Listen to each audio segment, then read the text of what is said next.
When I first got my van, it had the full interior. I stripped it out down to the metal so I could get to the floor. That's the first thing I have to do. And I wanted to insulate the floor. And you can see that on the bottom left of the picture, you can see there was a little bit of surface rust, but there wasn't much. It was just where the seat was bolted in.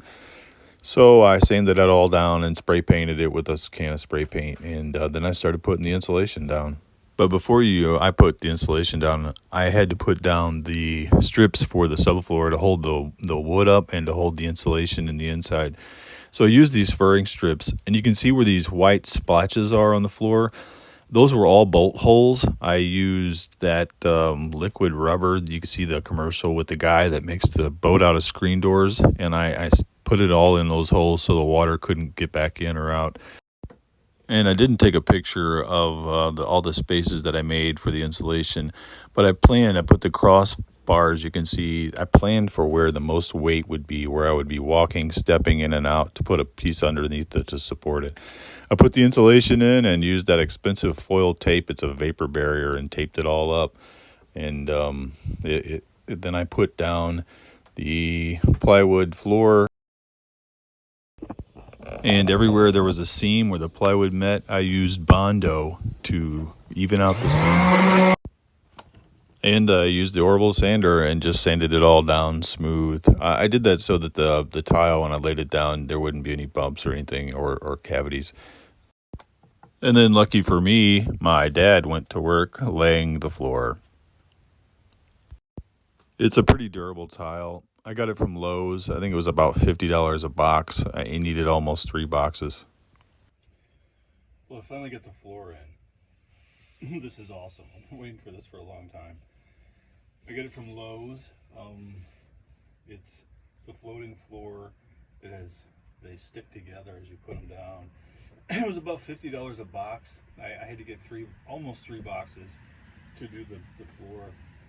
But now that I got the floor down, I can start with the walls.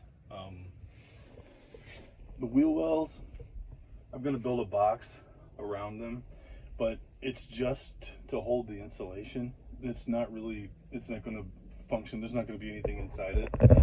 And when I get the wheel wells, I'm going to put a solid board from about the bed height, from about right here all the way down. This is going to be one solid piece of wood, like a plywood to the back. And then from here up, I think I'm going to go with planks to do the walls. But first I have to build a box for the wheel wells, so the hold insulation, because everything else is going to be insulated.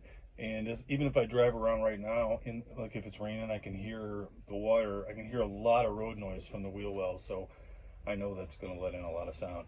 And when I took it camping, I could hear echoes, the sound coming out and echoing from the wheel wells, because that's really about the only thing that's not heavily insulated. So that'll be good to get when I get the wheel wells and the walls from here down with the one solid piece. Then I can start to frame out the bed. Trust me on this, when you're doing your van build, insulate everything. Insulate the floors, the walls, the ceilings. And the reason is, if you don't insulate, especially the floor, I think a lot of people skip over that thinking it's not going to be a big deal. But if you don't insulate it, you're going to have a hard time maintaining temperature. Like with me, I'm not going to go camping in very super cold weather, but I do go camping when it's really hot. So I want the air conditioner to be able to keep the place cool. I don't want to be sweating, especially at night. I love being outside. I love getting dirty, but I have to have air conditioning when I'm sleeping at night, unless I'm somewhere out camping in the woods. So that's my van. Subscribe or check back for the next episode, and you'll see the next step of the build.